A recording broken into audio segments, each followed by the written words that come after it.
Сәлем баршаңызға, менің каналыма қош келдіңіздер. Бүгін сіздерге өте дәмді, әрі оңай, әрі тез дайындалатын тефтели қосылған сорпаның рецептімен бөлісемін. Видеоны соңына дейін қараңыздар. Ең алдымен осылай кішілеу жуамызды алып, жұқалау етіп турап аламыз. Одан соң сарымсағымызды да осылай жұқалап тураймыз. Кейін менде қызанақ, бірақ сіз өзіңіздің қалауыңызша томат пастасын қосуыңызға болады, бірақ мен қызанақты осылай 4 бұрышты қылып кесіп қостым.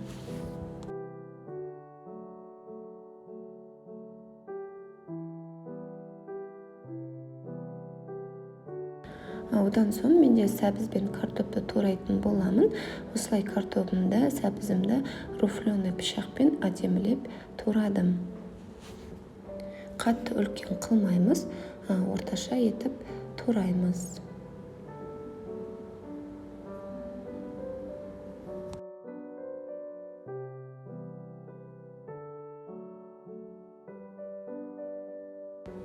Қырық қабатымда да осылай жұқалау етіп турадым. Ал менде мына жерде тартылған сиыр еті және ішінде майымен бірге оған кішкене тазалап жуылған күрішімді қостым және бір жұмыртқа.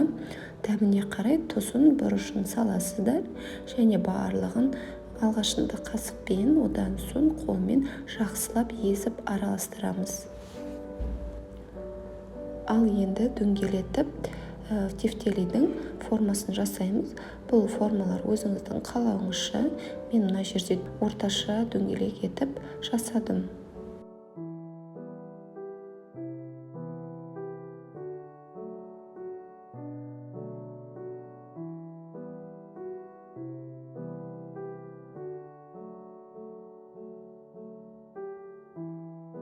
Ал енді табамды отқа қойып, ішіне кішкене сұйық май құйдым және ішіне пиязымды, қызанағымды, сарымсағымды салып, 5 минуттың көлемінде қуырып аламыз. Кейін картоп пен сәбізімді салып, оларды 7-8 минуттың көлемінде қуырып алдым.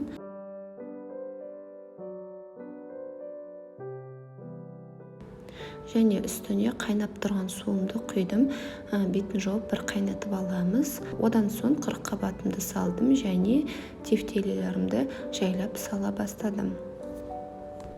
Енді сорпамыздың астын қатты етіп шығарып қоямыз.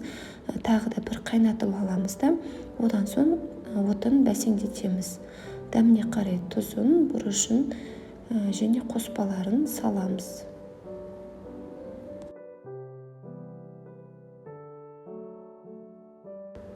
Пісуге жақын қалғанда лабыр жапырағының бір үштігін салып, жақсылап араластырып жібереміз. Одан соң мен кішкене вермишель қостым, бірақ ол сіздің қалауыңызша.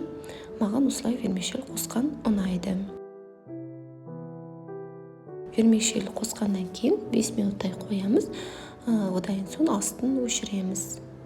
Біздің сорпамыз дайын болады. Мінекей достар, біздің сорпамыз дайын болды, өте дәмді шықты, тойымды және уақытты көп алмайды. Егер ұнаса, лайк басып, комментария жазып кетіңіздер. Баршаңызға ас болсын.